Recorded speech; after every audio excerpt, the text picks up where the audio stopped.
What's up, everybody? Kip Ioane, founder, lead facilitator, Teams of Men. Remember, Teams of Men exists to empower coaches to enlighten male athletes in their programs to the potential of a reimagined manhood, both on and off the field of competition. As always, like, follow, subscribe our YouTube channel. We're growing. We're putting out content weekly that we hope, whether it's via our short segment or our long form videos like this HuMANiTEAM Report, episode 10, you're finding actionable ways to engage young men in discussions and activities and workshops and team meetings around things that matter, who they are as people, their emotional fluency level, their healthy relationship skills, how they interact and consent with both one another and partners and parents and their schools. This is where you should go as a coach who wants to be more to their players than just a tactician, who wants to have real, authentic, transformational relationships with their young men. Today, in our HuMANiTEAM Report, we're bringing you essential takeaways and conversation opportunities for you to have as the mentor in your male athletes' lives. And we got 3 different things, 2 articles and 1 X post that we think you can put up, share with your players, and dive into meaningful discussions and conversations that hopefully lead to more as you go through your upcoming seasons. Welcome back to the HuMANiTEAM Report from Teams of Men. All right, Coach, our first segment explores an insightful article from the Australian Computer Society. It's an interesting source, right?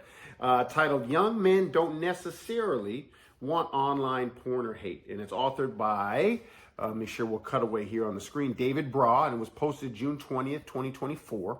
And I think this piece reveals that young men are increasingly, which is a good thing, rejecting harmful online content and wanting and seeking out healthier, more respectful ways to both interact online and also explore a little bit of their sexuality. So for us and our Teams of Men takeaway, what we would do, we would have, and we'll link to the article here in the description of the YouTube video, but some takeaways from us that we think we can share with you to dive into conversations with your players. Whether or not you dive into the article or not, you can launch with these points of discussions from the work of David Braw on this article. Number 1, far from being passive consumers, okay? The young men in your locker room are acutely aware of the damaging nature of much of the online content their phones or their laptops can give them access to. They describe online communities in this piece and through studies and research as places where abuse and negativity are normalized, so they're kind of recognizing these problematic situations, and bandwagoning restricts expression and generates harm. Instead of avoiding these spaces, young men, unfortunately, even though they know the dangers they're creeping into, often are using anonymous identities to explore both positive and negative communities online, trying to balance a little bit their online and offline representation of themselves.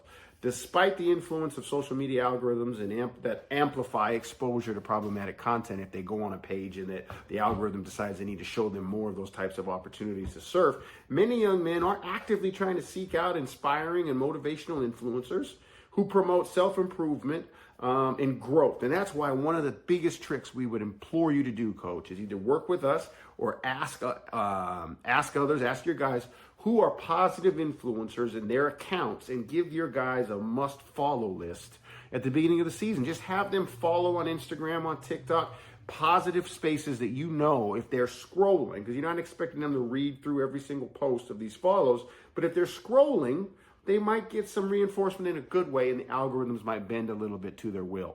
But also, one of the things that the report highlights is the influence of figures like Andrew Tate, whose misogynistic content can subtly shape how your players' attitudes and behaviors are revolving around women, the LGBT community, sexual intimacy with their partners. When they engage with such content, often it leads to internalizing harmful ideologies, numbness to problematic language and visions, and it complicates the process for young guys of coming of age in today's digital world. As coaches, I think there's a way we can guide young men in navigating these complex online environments. I think it's unrealistic to think your guys won't be in these digital spaces, but here's some discussion points for you to use in a team meeting to help them navigate these spaces. Number 1, digital responsibility. Discuss with your guys. Guys, what's the impact of online content on your attitudes and beliefs? What is too much exposure? What's too little? What do they think? What do they want to ask you about exposure to good and bad? What about stuff that promotes respect and positivity versus stuff that doesn't promote that? Where are they? Okay, that's a good discussion starter. What is their digital responsibility? Number 2, talk about critical consumption. Teach them to engage their brains and critically evaluate the stuff they see. Don't assume everything is truth. Don't assume everything is real online.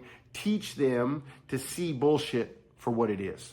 And then finally, we've got to find positive role models. We've got to define what a role model is. We've got to define what a hero can be and what that person should or should not influence you or make you think is possible in your own life. That's a great way for them to be able to be exposed to nonsense and choose better. Okay, so I think another way, Coach, for you to activate articles like this one is to subscribe to our Teams of Men newsletter, the HuMANiTEAM Report print edition. Obviously, you're here in the video edition, but the print edition goes out monthly, and we're always giving you activatable resources and discussion points and prompts and giving you access to our workshops to do some of this work for you in specific time, manageable chunks, because we know you got to get to practice. We know you got to get to film. We know you got to get to game prep, but we think we can do this work for you in 12 to 15 minute bites throughout the season. Okay, our second one, Coach, is a great post, and I'll cut away here so we get full credit to the author of the post on Twitter, but it talks about, boundaries without respect, my therapist said, a boundary without a consequence is only a suggestion. And as Nia Sultana said, and I realized that I needed to adjust my posture. Let me say that again. Boundary without a consequence is only a suggestion. Okay, and I think this is a really quick delivery, and you can debrief this in 5 minutes. Post it, read it out loud in a team circle, but it really leads into 3 big categories you can talk about, Coach. Respect and accountability, because we know boundaries are essential for maintaining those 2 things. Within a team, within your life, within a partnership, within a relationship. Okay, so teach your athletes that respect for boundaries is non-negotiable in this program. Whatever those boundaries that you set up, whether it's how we operate in the team room, in the training room, on road trips with each other in practice, those are non-negotiable. And there will be consistent and clear consequences if we don't follow those boundaries. Second, in terms of personal boundaries, encourage your players to set, name, and share with each other what those personal boundaries are. Like, where is my limit for what I'm willing to tolerate for you within my personal space, my emotional space, my mental space? Those are real conversations that guys can have in a team. Okay. And then remember, consent isn't just about sexual intimacy or sexual partner relationships. As a coach, you can't run away from consent topics. Okay. It's a fundamental aspect of all interactions. Okay. For example, players give or don't give consent to be coached by you in the way you do it.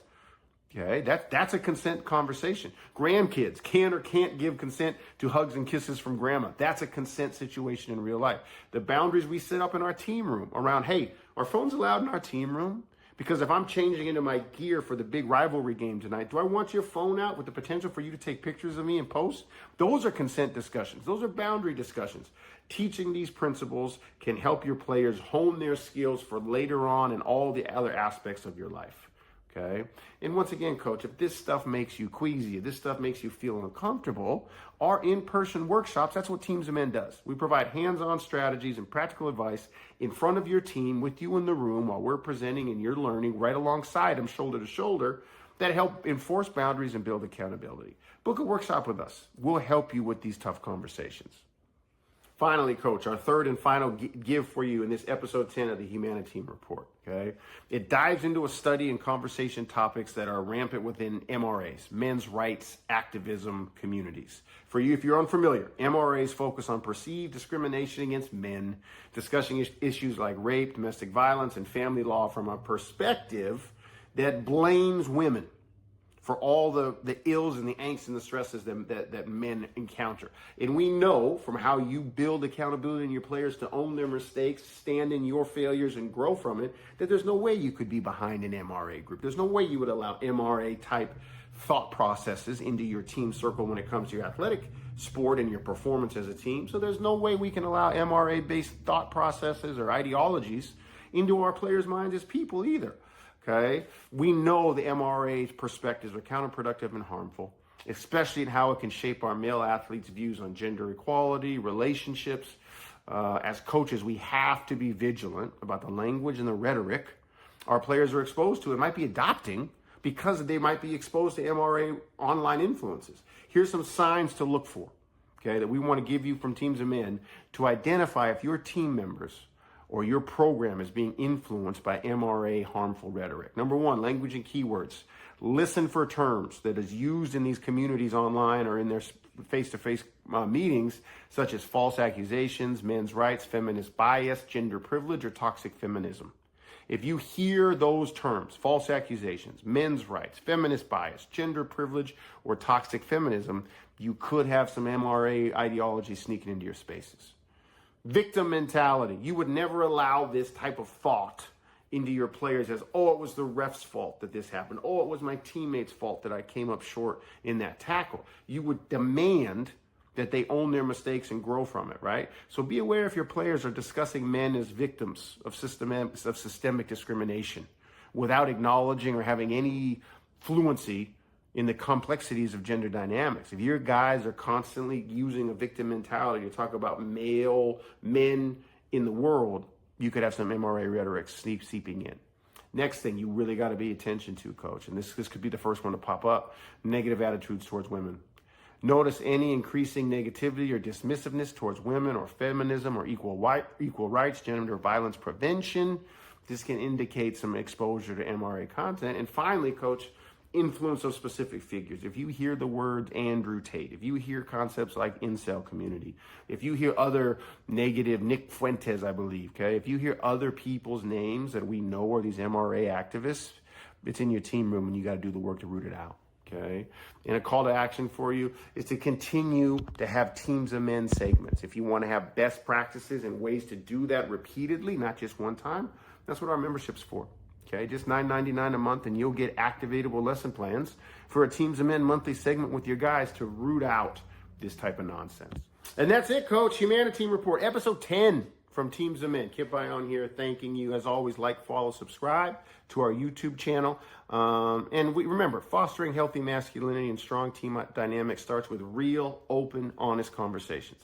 Use these takeaways we gave today in our video and all the content we produce, whether it's written, online in the digital spaces, or our long-form videos, to get into real talks, real discussions to support your guys in their growth. Trust me, they want to have these conversations. They trust with people like you, their coaches. Teams of Men.